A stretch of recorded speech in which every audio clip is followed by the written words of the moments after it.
What's happening, Hardscapers? This is episode 299 of the How to Hardscape podcast, where we talk about how you can start and grow your hardscaping business.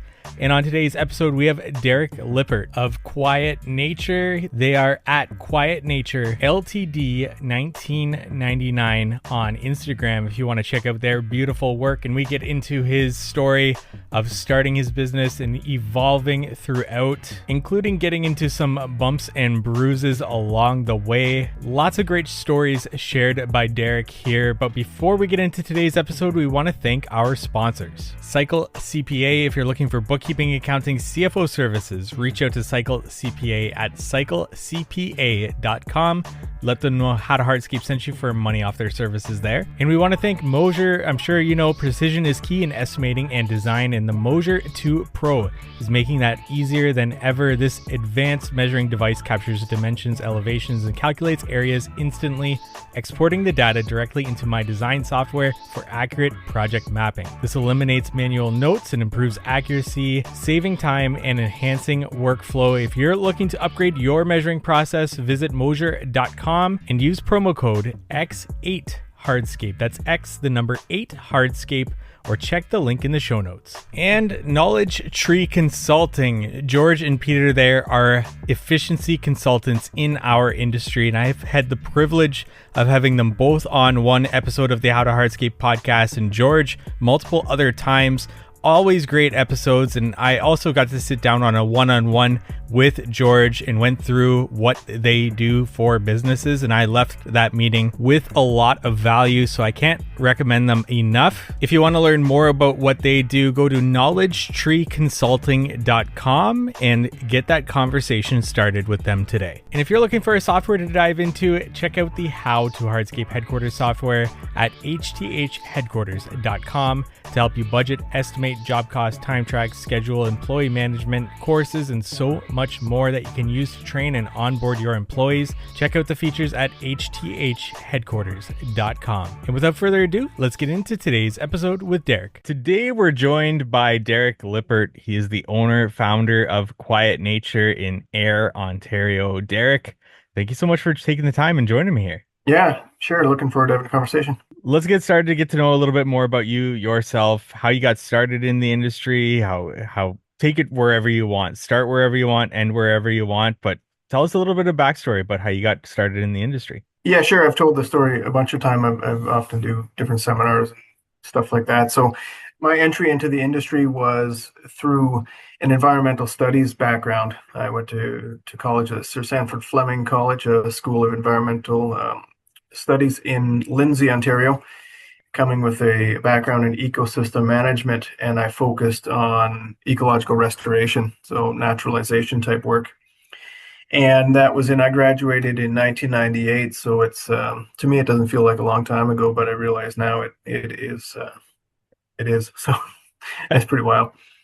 So basically, when I came out of college, we were really geared towards those programs setting you up working for conservation authorities and M&R and stuff like that.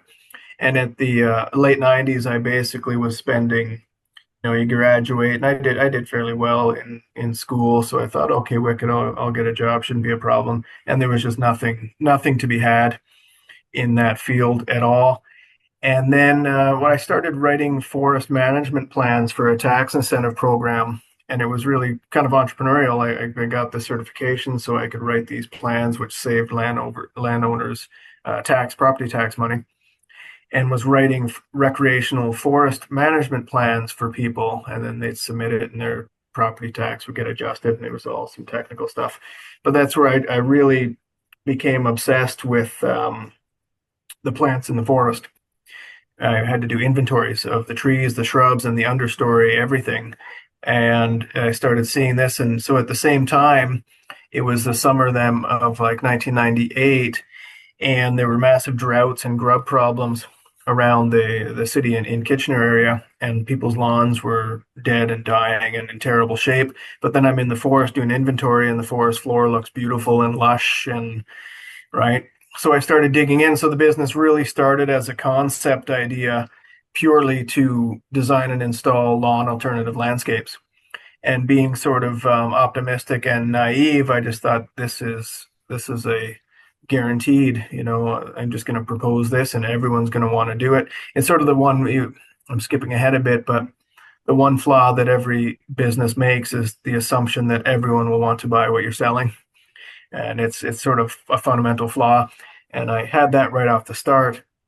But so it did work for the most part. I studied my plants. I knew nothing about the landscape industry, how to do stuff, how to install things, but I understood my plants quite well and had an idea of how I wanted to go about doing this. And I've got some flyers that I printed off at Staples and cut them with the paper cutter myself and delivered them myself on my roller blades and waited to see if the phone rang. And some crazy client in Waterloo was willing to phone me up and let me rip up their yard. And from there, I started leveraging a bit of media and was able to get a newspaper article about that lawn being ripped up. And that led to another dozen calls, and that led to more work. And so I'll try to cut this off a bit. So at the same time I started working, then I actually got a job for a restoration ecology contractor out of Whitby at the same time that my phone was starting to ring to rip up people's yards and do lawn alternatives. So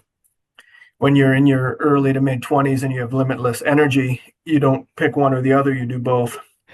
And it's probably a smart way to start actually in this industry.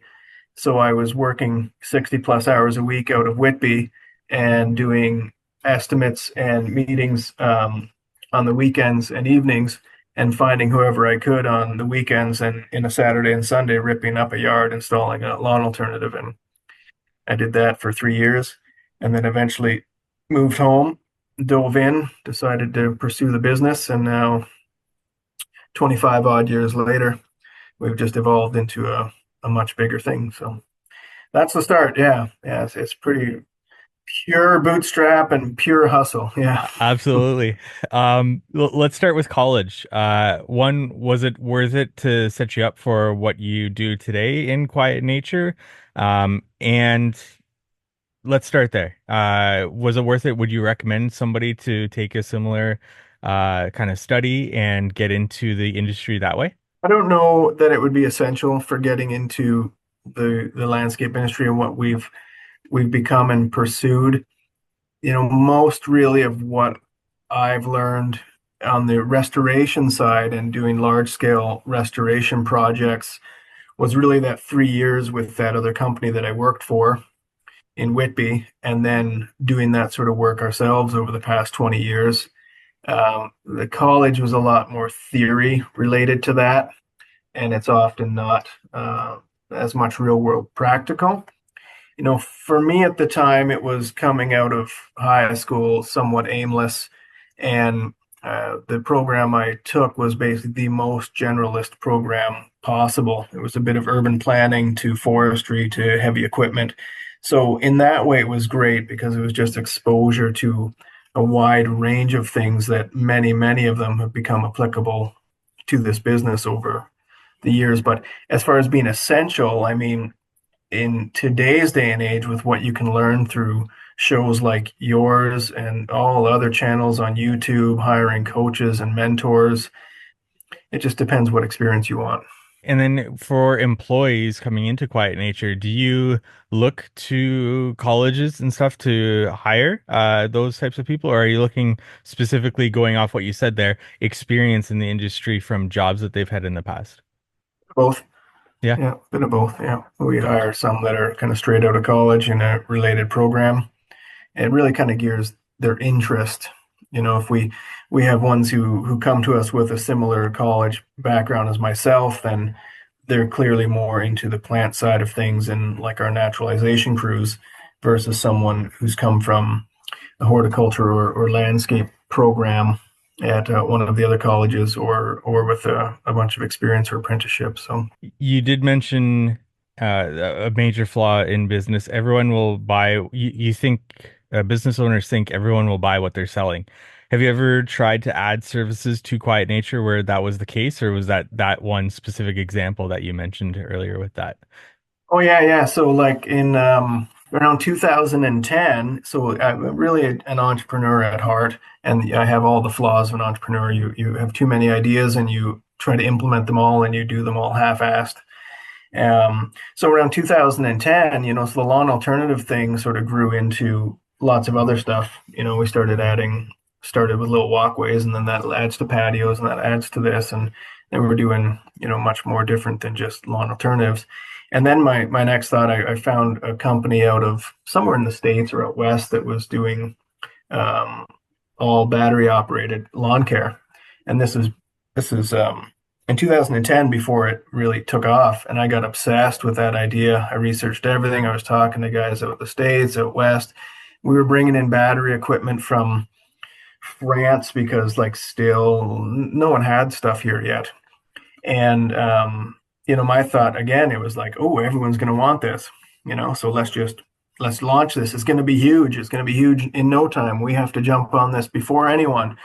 And I basically, bought some little trucks, bought the equipment, hired crews for it, and started going, but didn't really understand much about the business of lawn care. I didn't understand it, how your need for root density and how to market for it or anything. I just thought I'm going to launch this and the phone's going to ring off the hook because this is what everyone's going to want. So yeah, definitely I've fallen into that trap more than once. And then the progression of quiet nature from that alternative to where you're at today. What was the decisions along the way of adding those services such as, patios and everything that you're doing today? Were those opportunities that presented themselves along the way of clients that you were already servicing, or was it a decisive thing like, no, we're going to start to add this service because we know our clients are going to want it, or this is the direction that we want to go in our business? So opportunity, or was it like, this is the direction I want to take the business? A bit of both. Yeah, for sure. It was clients that wanted stuff, and I found, early on I had a knack and a good eye for the artistic side of thing. Whether it was more than just about plants, it was how to shape the soil, rock work, laying flagstone. I quite enjoyed all of it and had a good eye for it. And for years, I thought that that was just normal, that everyone had that same eye for things. And it took me a while to understand once you saw some of your guys that just couldn't get it. And it's like, oh, actually, that's not that normal. You have an eye for it. You don't. It can take a hard thing to teach. So, and then we made a conscious decision, 10 to 15 years ago when I started to pop my head up a little bit and try to understand the industry a little bit more.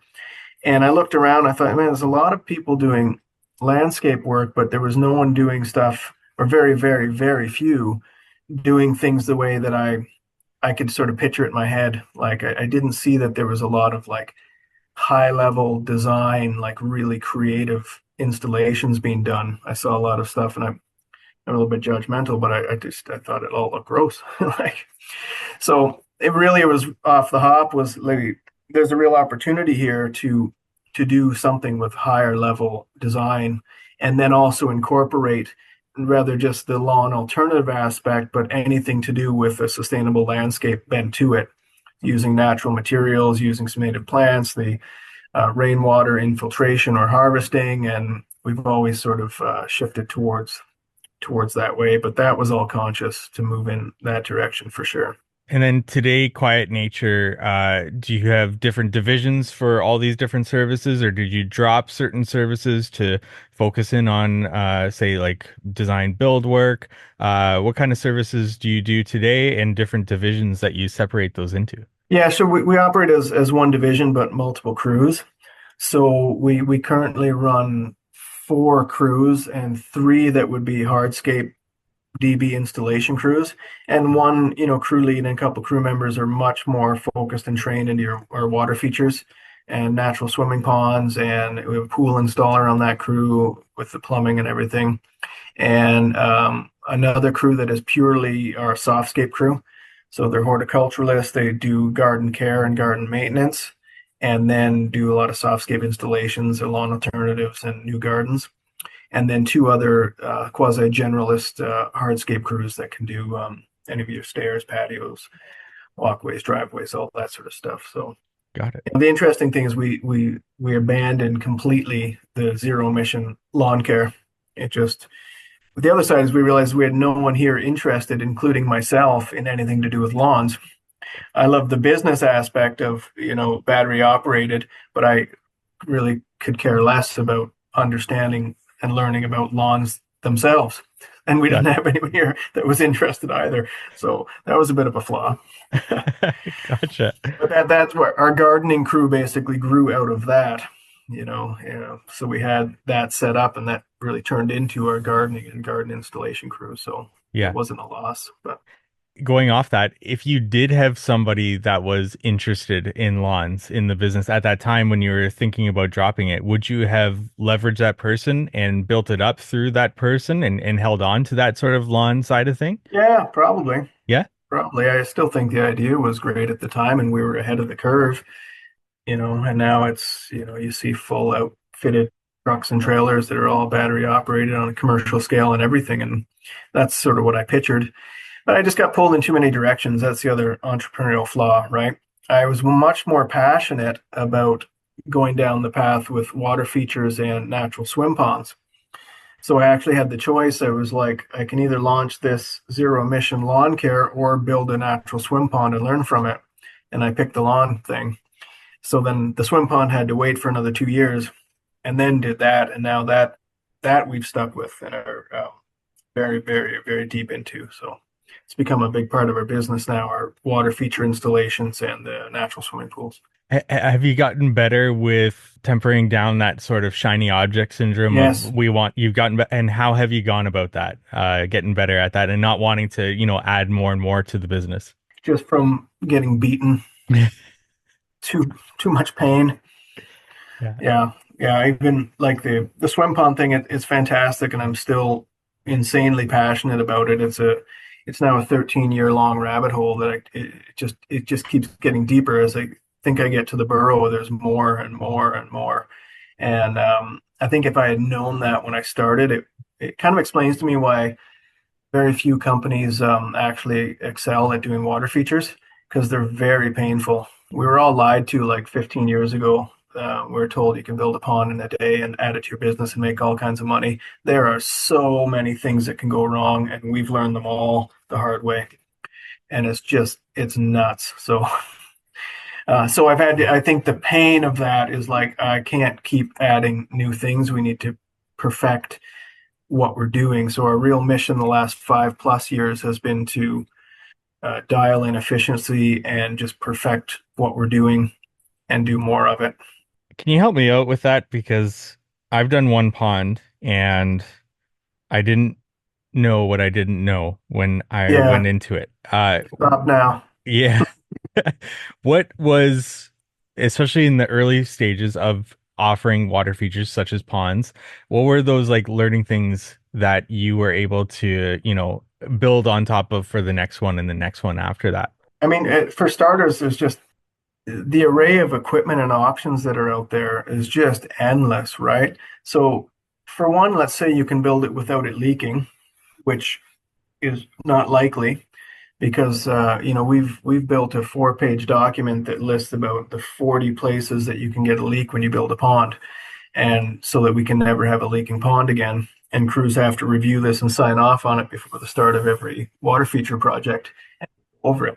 So, as for one, is to do it without water loss that you are then trying to solve for the next month. And then the other side of it is just the water quality. So now you built this pond and you leave, but you know nothing about water quality or additives or how to deal with it. And you've built this for a client who's now going to ask you all those questions. So that was me in our first pond. It looked beautiful. First pond we ever built, won a Landscape Ontario award. Again, having the eye for it, but not even understanding it. When I sold it to the clients, I couldn't find a picture anywhere online or anywhere of what I was trying to envision. So I had to try to sketch something out with a pencil because it didn't exist.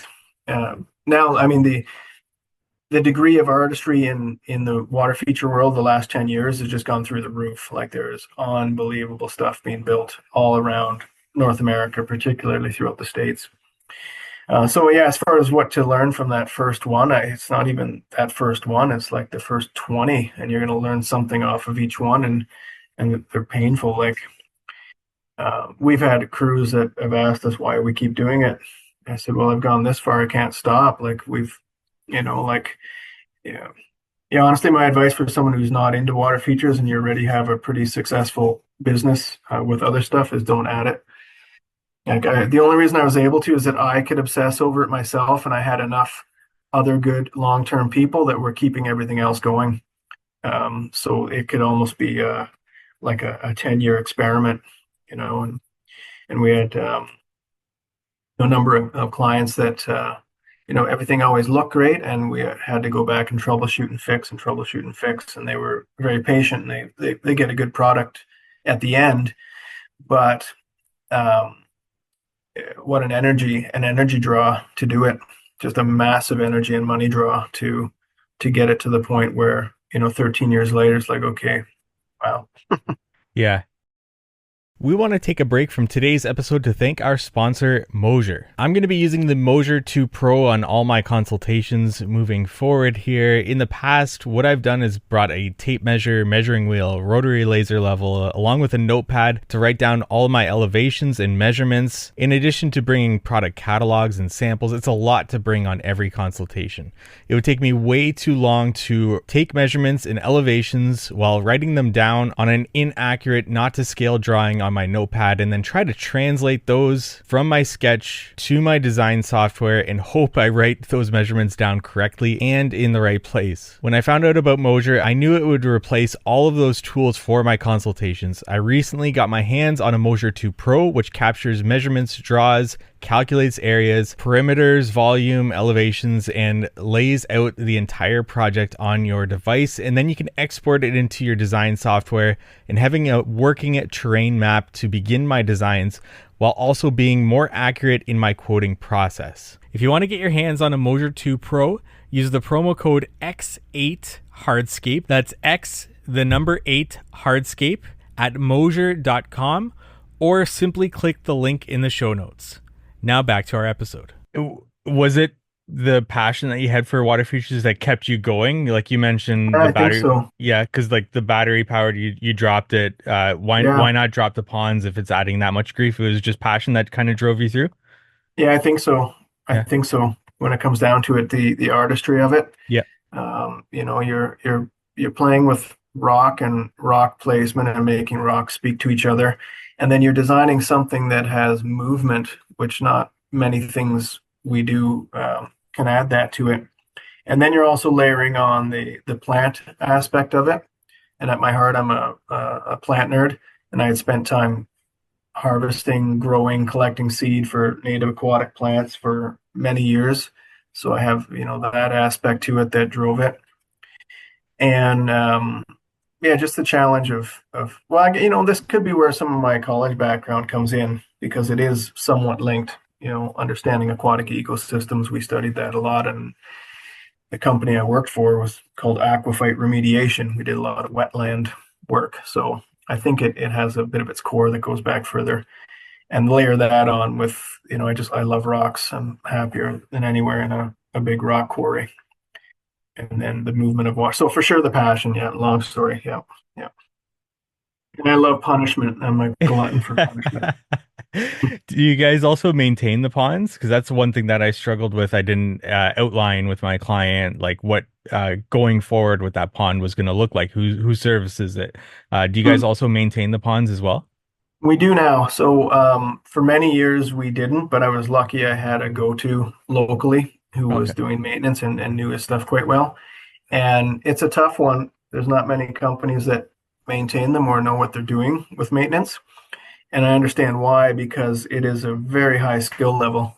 It's not pushing a lawnmower. You have to understand a bit about lighting. You have to understand plumbing. You have to understand the pumps. You have to understand the water ecology, the plants. Like there's a lot to it. So now we finally have a team here that is passionate and interested in it. And I was able to train, but it wasn't something I was hunting down for much because I had a go-to to offer clients. Yeah. And then how did you go about actually selling? It's like you're gonna get into water features. You sold that first pond, it won an award. Was that enough to get your foot in the door that you could leverage that project and continue to sell to existing clients or clients that came to you for, say, like a hardscape project, and then you could sell them on the water feature? Was it just a snowball effect like that, or how did you go about Yeah, selling yeah, water I think features? so. Yeah. Yeah, yeah, and then we start to become known for it. The point now we're getting people who are basically beg us to go north of Toronto to build water features for them, even if we try to say no. But it just was a snowball. And then will you guys actually take on those jobs that are a little bit more of a drive out of your service area for the We right will. project? Yeah. Yep, yep, yep. And how do you logistically figure something like that out? Like will you guys stay overnight in that area, or like how do you go about doing something like that? Yeah, yeah, yeah. You pretty much have to once you get past a certain travel point. So you need a crew that's willing to. You don't want to force people to if it really impacts their home life. Then we'll typically do. It's much better to put them up in an Airbnb than a motel. They've got a nice home base, somewhere to park the trucks, and then you just really need a great setup on your job site. It's usually a larger scale project, so you're doing, bulk deliveries are going. So it's just a little bit of a logistical change. You're just sending everything a little further away. Gotcha.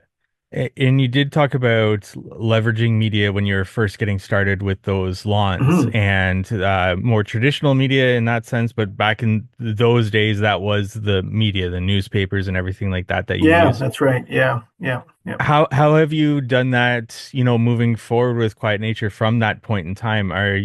Did you consistently leverage media and even today the digital side of things in your business to get projects?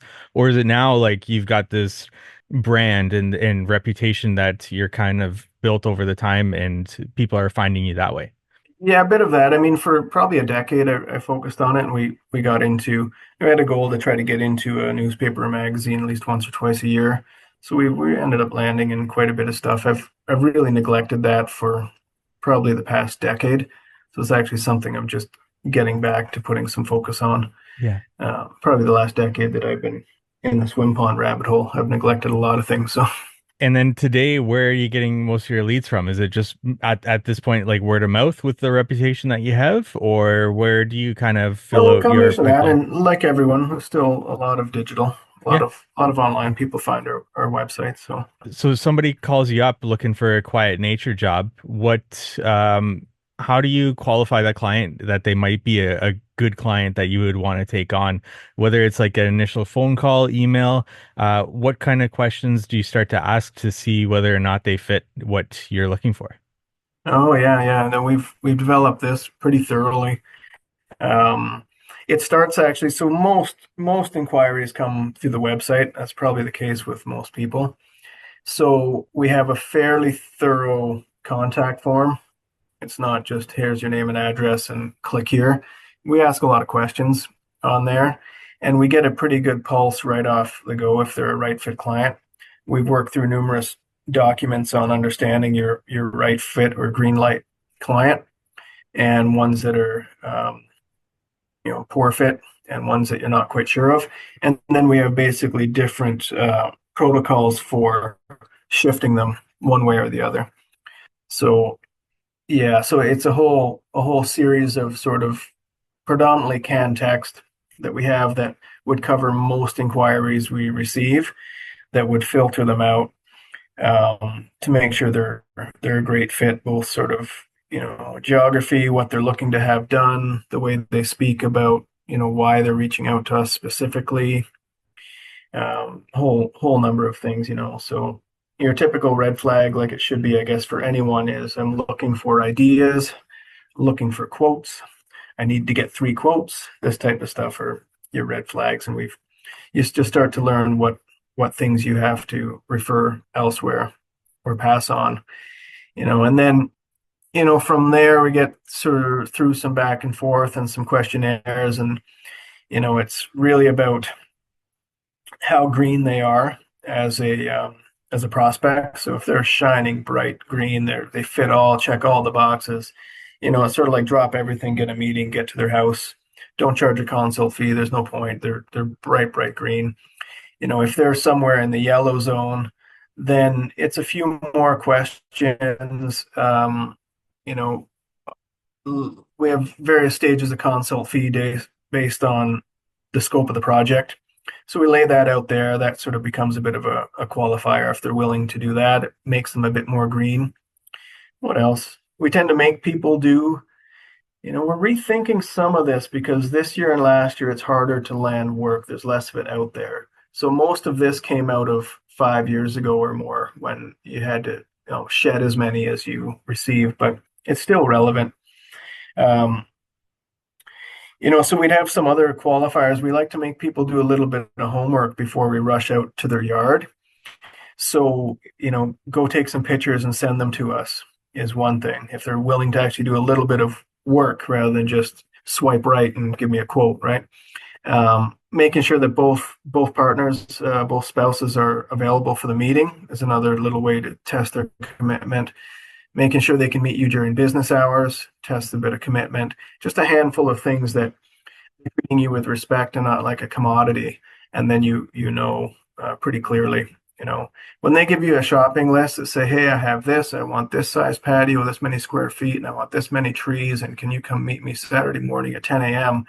It's like, that's not going to be a good one. The chances of getting that job are pretty small, and they're probably not going to treat you that well. So it seems like you got this rating system of the, shining bright green all the way down to red of this. Is this sort of an in-house system that you guys have where you mark them and it goes off to, say, a consult person or a salesperson to, hey, contact them right away? Or is this your end that you are, you take it from there and you schedule that consult for yourself? No, I'm doing very little in the way of consults now. We have a team of three different designers that do design, estimating, project management, sales, all the way through. Everyone doing things the same way. So we basically dole out the leads based on the best fit for each one of those individuals, based on their experience level and their areas of interest. So we've all gotten to the point of understanding the green, yellow, red pretty clearly. Yep. So it's like the lead comes in and it gets sort of processed and assigned in our CRM to one of the sales consultants, and then from then they'll take on and start doing the qualifying. So we just have a standard doc with all those canned text in it that you start processing them through and turn into a consult. So Did you say there that your designers are also the salespeople? that's right. Yeah. And One point of contact. yeah, what's the benefit of that? And as well as, like, are you hiring a designer and then training them to also be a salesperson? Are you helping them along that way? And have you had difficulty in that throughout your operations where, a designer is a great designer, but that person is not quite a salesperson. And Yeah. what do you do in that situation? Do you try to train them up to be a salesperson, or vice versa, a good salesperson and try to train them to be a designer, which I think would be a little bit more difficult? Just thoughts on that in Yeah. general Yeah. there. So we tried a number of different things over the years, and they all sort of caused grief. For a while, we had one designer that just locked in a room and did design, and then so then multiple salespeople would be trying to use that designer, and they're doing the estimates, um, and it always there'd be issues with getting the designs ready for each person, or keeping focus, or telephone game communication being dropped and things missing, and it became a real problem.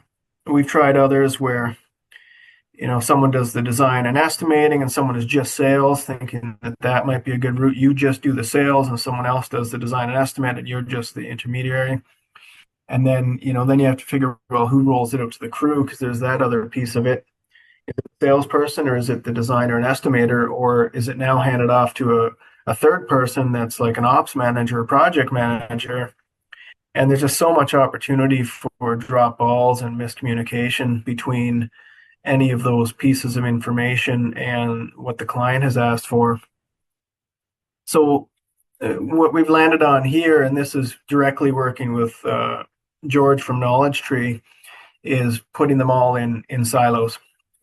So we collaborate on design, we collaborate on the estimates, but from the client perspective, the person who did um, your initial qualifying is then meeting you, is then doing your design, is then doing your estimate, is then rolling it out to the crew, is then coming and checking in on the job regularly and answering the crew's question. It's all in one place, and everyone basically follows. I'm staring at one right now. Our design checklist. So it's how many points are on this? 40 points to check to make sure everyone's not missing things. And having a proper project rollout binder that has every bit of information, making sure our designs are standardized so they all look the same between different designers, the nomenclature, how it's laid out. So every crew kind of gets something that looks the same, even if it's from a different designer. So we've really just run with this the past year, and I don't see going back. It's like, oh wow, that has solved so many problems. It's crews are happier, clients are happier. Um, yeah, so that's what we've gone with. That's kind of one of the newest exciting things that is a massive change in the business. So, and then the other question, I think it's the someone with the design experience, and ideally some design and construction experience. I don't think in our industry of design build, a good designer, if they've never actually built stuff, it's going to be a problem. They need to have the experience of getting their hands bloody. So I think it's a design background and teaching them how to sell, because when it comes down to it, the sales part is fairly straightforward. I mean, your reputation and portfolio should be selling it for you. Your pre-qualifying should be selling it for you. If you get to the point of getting to their door, um, it should be, as long as you don't mess it up at that point, you know, you should pretty much be there. Like, as long as they like you and they can tell that you're honest and trustworthy. I mean, you have to have all those personality traits to work here. So, yeah, so that answer, I think it's the designer that they can be taught how to estimate and taught how to sell, you know. But I don't know, that could be wrong. That could be wrong. Someone else might have great experience with someone who's a salesman from a different industry and teach them to design an estimate. I don't know. Today, what are your roles and responsibility in the business? A lot of marketing this year is really putting some shift and focus back onto that, and looking forward into what other avenues. Like, we're looking to grow the business substantially over the next few years. So I'd say that my key role currently is directing that and making sure that it happens without the wheels falling off. Um, and then I help and give input into designs as needed, estimates as needed, HR as needed, 20 different hats, but primarily, um, primarily it's sort of the marketing and directing our growth. We want to take a break from today's episode to thank our sponsor, Cycle CPA. It's crucial to review your financial statements on a monthly basis so you can diagnose areas for improving your business's financial health early before they become significant issues. Too many contractors wait until the end of the year to review their financials as they file taxes, when it's often too late to take action to change the outcome. Cycle CPA not only handles bookkeeping and taxes, but they also ensure that you're armed with financial data on a monthly basis to make key business decisions. They offer benchmarking, cash flow forecasting, and assistance in developing targets for financial metrics. With their team of accountants specialized in the hardscape and landscape industry, they currently work with hundreds of companies in this field. Visit cyclecpa.com, and for $200 off, mention the How to Hardscape podcast. Now back to our episode. Any insight you'd want to share on the decision of wanting to grow substantially for the next 3 years at this point? Is it just to kind of point it, is it like you got to a point where you're very comfortable with the services that you offer, such as those water features over the years, that it's like now it's time to start to scale this thing? Or like, what was the catalyst to be like, yeah, these next few years we're going to grow substantially? Yeah, I've thought about this. There's quite a few things. One, I think our industry, I think there's going to be less and less people who can afford the luxury that all of us provide, which is installing landscapes. It's a luxury service.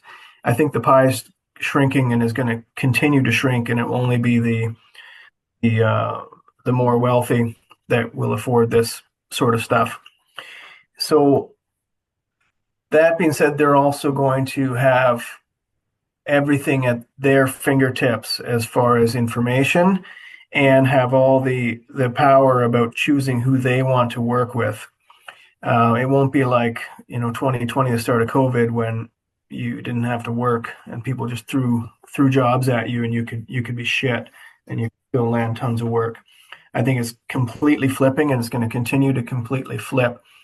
So I think more discerning clients are going to want to only work with the most well put together, the most professional, the most efficient companies that are out there. So I think what's going to happen is that the only companies that will exist will be ones that stay fairly small and run a great tight ship, but they may be somewhat limited in the scale of what they're able to produce because some larger scale jobs will just be overwhelming and you can't handle it, which might be more of the work that's left, could just be larger scale, more complex, more sophisticated, more permits, more craziness, right? I think the pie is going to be smaller, but it could shift to being more of that scale of work. So part of the need to grow, I think, is out of necessity. If I'm right about the direction this is going, is that we need you need a certain level of scale to also be able to afford that level of sophistication in all of your systems, your backup support, having admin staff, project managers, a virtual assistant, all this stuff. It's not a one person job. You need a lot of support. So you need to be pretty big to have all that support to be as professional as what I'm thinking you will need to be in order to get work. So part of it I feel out of that necessity. The other part is that we have a ton of great people, and a lot have joined us just in the last couple of years. We've done some major overhauls and changes to the way we operate, and we've been attracting some amazing people. We we have more great applicants show up than we have room for. So that's part of the drive to grow, is to grow the family here. There's like people we can't even bring in to interview because we don't have a spot for them, and it hurts when you're always seeking opportunity as an entrepreneur, and you're like, man, this sucks. We need to be bigger. There's more people that want to work here.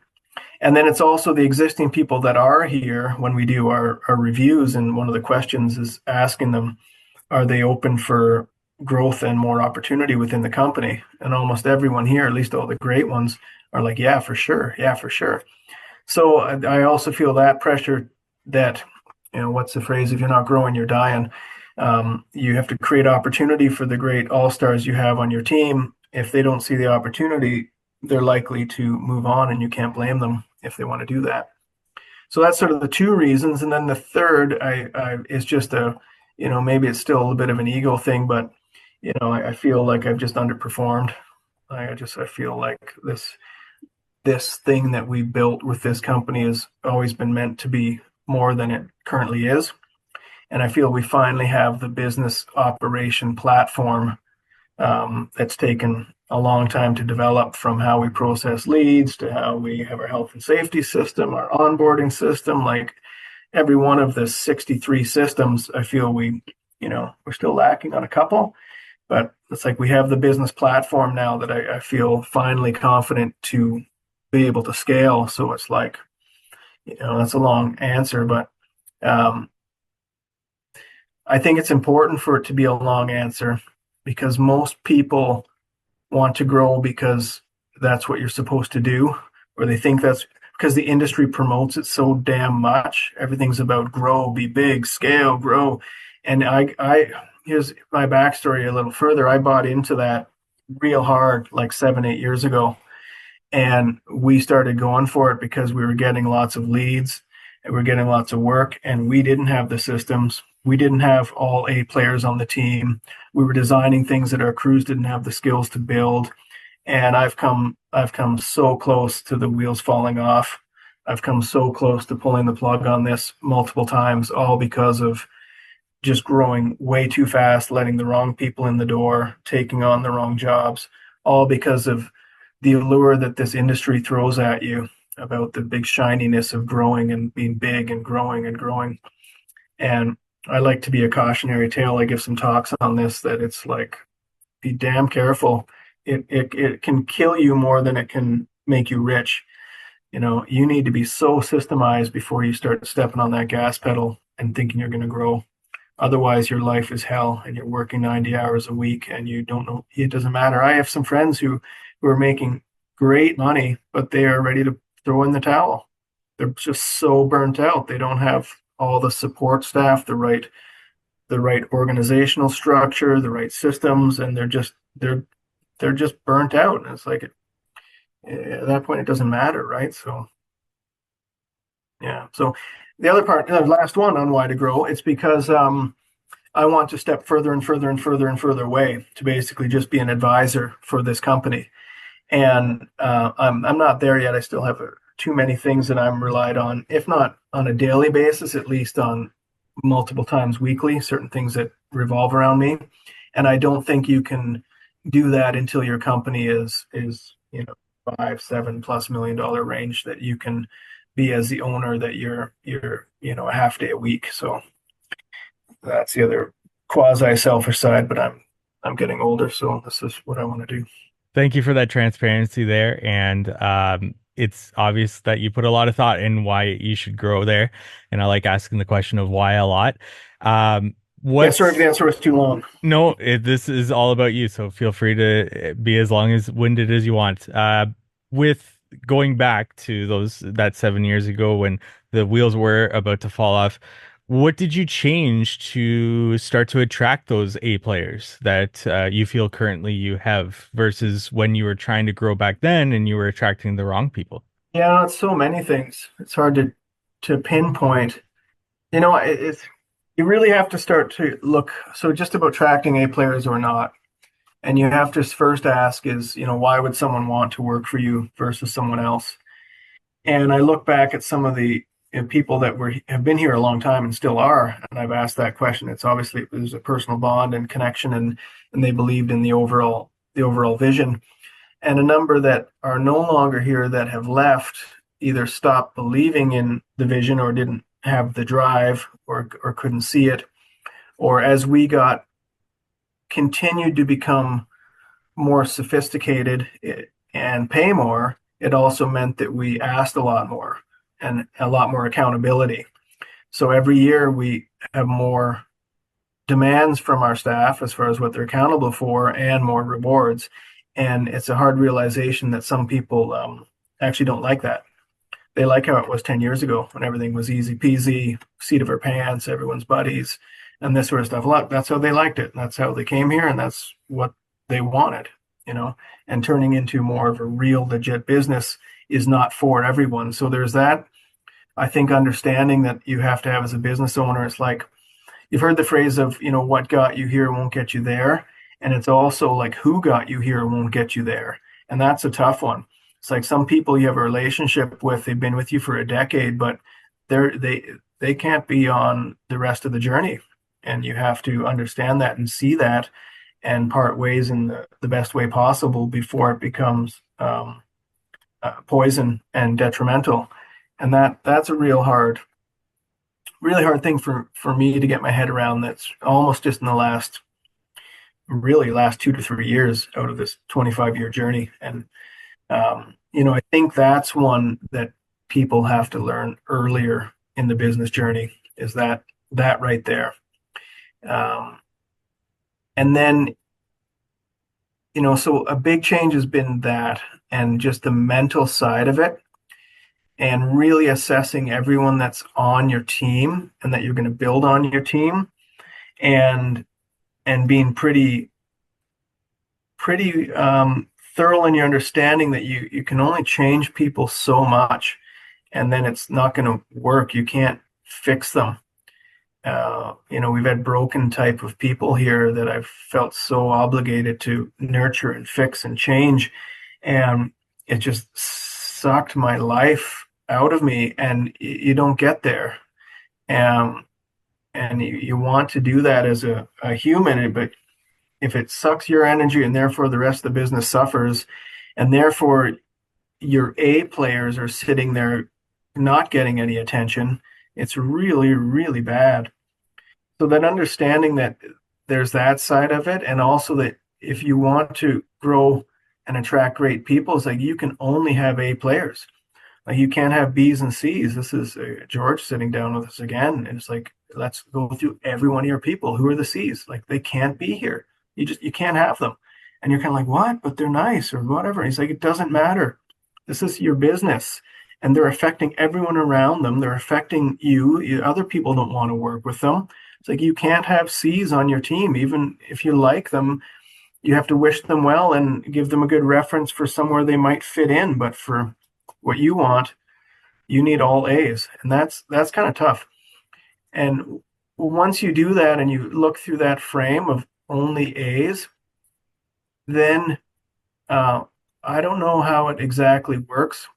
I honestly think it's a little bit cosmic that you start creating this magnetism that the A's draw in more A's because then they get here and they're working with other A's, and it just spreads. So we've really noticed that so many things have clicked the last few years, and that I think is a big part of it. We have people who will move into our area from elsewhere, and they have heaps of experience, great personality, great skill set. They could work in our industry. They have their choice. They can work anywhere. If you have people like that that will come and interview with you and then choose to work with you, for one, you're doing something right, and then for two, you better live up to it. You have a lot to live up to because those people could go anywhere in the industry, and you need to live up to what they think you are from the outside. So I don't know. There's sort of that kind of hunger, I think, on our human resource side that then continues to draw in more and more great people. So yeah, there's no short answer to that one. That's a big that's a big one to figure out. I have so many questions for you about employees, and we're kind of running close to time here. So I I'm talk gonna, too much. Sorry. no, no, you're good. I will choose these strategically to make Sure. sure, first and foremost, how often do you do those performance reviews with your employees? And Twice a year. twice a year? And what are you doing to like discuss throughout what are you trying to get to the bottom of with that? Well, for one, it's there's a performance side of it. Skill set, leadership, all your different aspects, and it's just very kind of spreadsheety. You know, and then the other side is just the human side. We ask everyone here, um, you know, what they would, what they think the company should start doing, stop doing, and keep doing. Right? We get everyone here to answer that, and it's really just finding out if they're happy, what's going to make their life better, what sort of work do they want to get more exposure to. A lot of open type of questions that way. So it's you know laying out their training plan, what sort of skills we need them to move into. I'll give you one that's the biggest key is that about 5 years ago, I hired a dedicated HR and health and safety manager. And we were only a little over 20 people, and I was told I was insane. We're too small for that. And that's probably been the biggest game changer as far as our solving so many people things, right? So we have to onboard properly. Every single person gets onboarded thoroughly, very thoroughly. And it's pretty wild. Our health and safety program is like top in the industry. We actually do reviews twice a year, every single person. None of these things happen properly when it was someone else's responsibility or three people's responsibility. So, and she's reduced hours. It's quasi part time, 9:30 or 10 till 3, but keeps quite busy. Does all our recruiting, interviewing, onboarding, reviews, health and safety. I would not, if she left, I would fill that position as soon as possible. That was actually one of the questions I had coming into this interview, looking at your website and seeing the different people there. And that was one specific role that I wanted to ask you about. But I also want to ask you, We want to take a break from today's episode to thank our sponsor, Knowledge Tree Consulting. They are efficiency consultants in the industry with 35 plus years of industry experience building Oriole landscaping in Toronto, which they are completely hands off at this point. George and Peter have been on the podcast before, and George, on multiple occasions now, I've personally leaned on him to help with the How to Hardscape headquarters software and how we can maximize the efficiency of user experience. And I know the guys at DTE Landscaping, Chuck and Jeffrey, who we've also had on the show multiple times, have hired them on in the past. Check out their consulting services, peer groups, and events that are coming up on their website, knowledgetreeconsulting.com, or check them out on Instagram at joinktc. Now back to our episode. Throughout the history of this podcast, we've had business owners on that talk either pay your employees really high or pay your employees like a reasonable rate and then offer performance-based incentives. Where do you fall on that spectrum? We do both, basically. We try to meet or exceed industry wages, and then we have an incentive program as well. So yeah, I think both are important. Your really driven A types are going to love that goal and beating that goal. Ours is a company-wide incentive. It's based off of one number, an operational margin for the entire company, and beating that margin so everyone's on the same team together. And then there's the education about what all goes into meeting and beating that number, right from the sale and the estimate through to every step you take on every job. And then everyone gets a percent of it just based off of what their percent of payroll is. So it's pretty simple math. And you can apply different factors to it. For star performers, they get a 1.5 or a 2-time or a 3-time, right? Depending on how well you did. So I think that's important, but it won't work for everyone. Some, it's not a driver at all. They don't really care. They'll be happy to get the check, but it won't really do anything for performance. But your real all-star types, they'll be wanting to push it. And I think another simple on the incentive one is keep it real small and local, like, right down to the job level. Here's a simple one: is like you have a rental excavator for 2 weeks, or say whatever it is, and if the crew can get done with it sooner, share the savings, like right there, right at that time. And if you can do little things like that, sort of repeatedly, it'll drive performance, and there's more immediate reward for people right on the spot. But you'll see them crush out jobs better that way. What I don't love about it, job by job. Here's the other side of incentives. You've probably heard this: is most of them fail and backfire and actually disincentivize people. It's very hard to get one that works. Most do the opposite, including ones that we used to have. I've done everything wrong, by the way. I only can have this talk now because we're finally fixing a lot of things.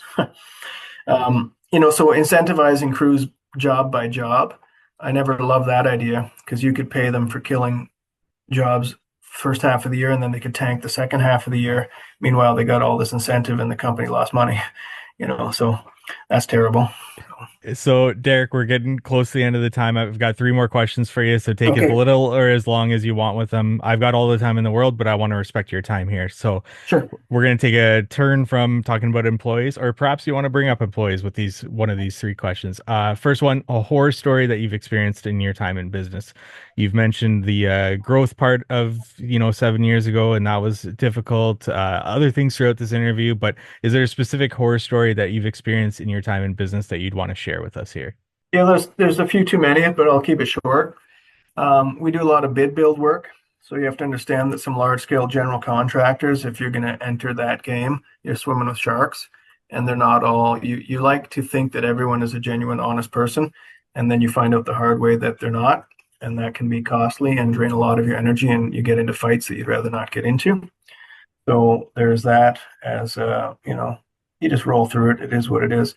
Definitely some staff horror stories. The same. It comes down to the same fundamental thing. You think people are genuine and honest and trustworthy, and then they do things that you just can't yourself fathom another human doing.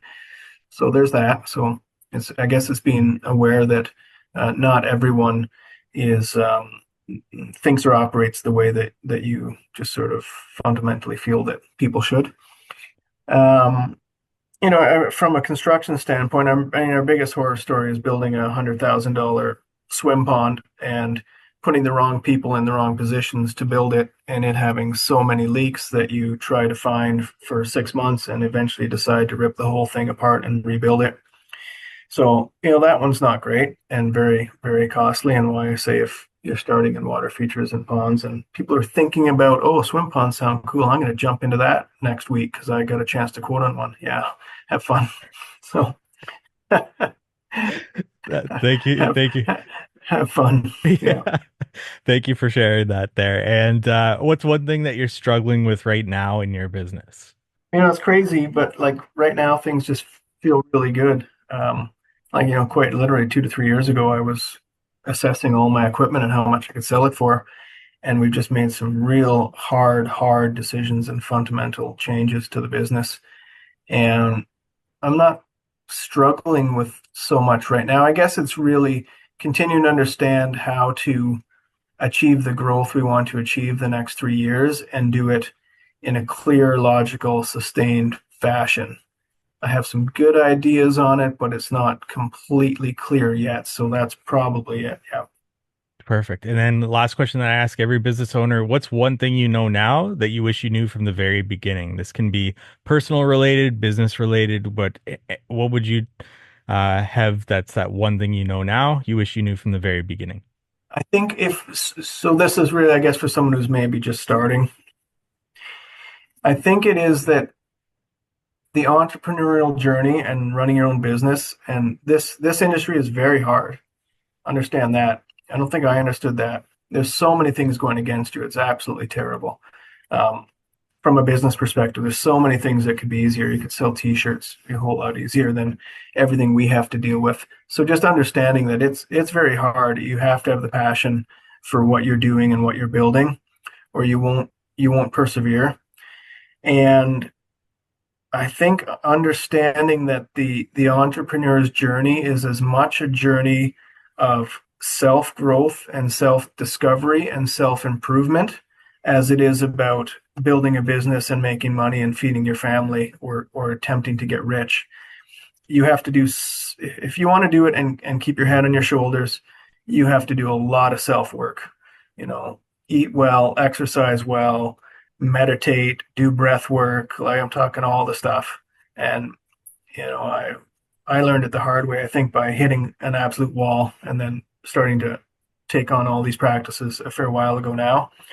But I think it would be that, just be prepared for it. And these are the tools that are out there to help you be mentally strong and start working on it. Derek, thank you so much for your time and sharing with our audience here. I've got questions upon questions that would eat up hours of your time, but we'll end it there. And sure. Where can our audience go find out more about you, yourself, Quiet Nature? Where would you want to send our audience to? Check out our website if you're curious about what we do. And we're on social, Facebook, Instagram.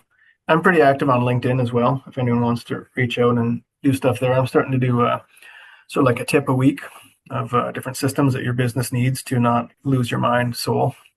So that might be worthwhile. If you think I didn't ramble too much and you like the things coming out of my mouth, you'll hear more of it there. So happy to do another one if you want. So I'd love to have you back on. We've got plenty of questions to fill out many hours. So happy to have you back on. Derek Lippert on LinkedIn. It is Quiet Nature Ltd 1999 on Instagram, but we'll have all those in the show notes. Derek, thank you so much for your time.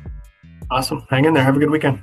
Thank you for listening to today's podcast episode with Derek. Check them out at Quiet Nature Ltd 1999 on Instagram if you want to see more of their work. And we want to say thank you for listening to our 299th episode. That means next week will be our 300th. And I can't say thank you enough to everyone that has listened to all of these episodes, some of these episodes, liking, commenting, sharing wherever you can. I do really appreciate that.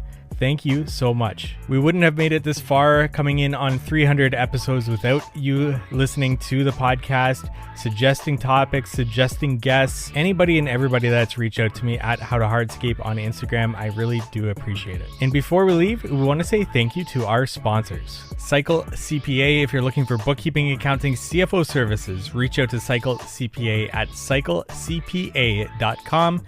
Let them know How to Hardscape sent you for money off their services there. And we want want to thank Moser. I'm sure you know precision is key in estimating and design, and the Moser 2 Pro is making that easier than ever. This advanced measuring device captures dimensions, elevations, and calculates areas instantly, exporting the data directly into my design software for accurate project mapping. This eliminates manual notes and improves accuracy, saving time and enhancing workflow. If you're looking to upgrade your measuring process, visit Moser.com and use promo code X8Hardscape. That's X, the number 8 Hardscape, or check the link in the show notes. And Knowledge Tree Consulting. George and Peter there are efficiency consultants in our industry, and I've had the privilege of having them both on one episode of the How to Hardscape podcast, and George multiple other times. Always great episodes, and I also got to sit down on a one-on-one with George and went through what they do for businesses, and I left that meeting with a lot of value, so I can't recommend them enough. If you want to learn more about what they do, go to knowledgetreeconsulting.com and get that conversation started with them today. And if you're looking for a software to dive into, check out the How to Hardscape Headquarters software at hthheadquarters.com to help you budget, estimate, job cost, time track, schedule, employee management, courses, and so much more that you can use to train and onboard your employees. Check out the features at hthheadquarters.com. And we look forward to meeting with you next week on the How to Hardscape podcast for episode 300.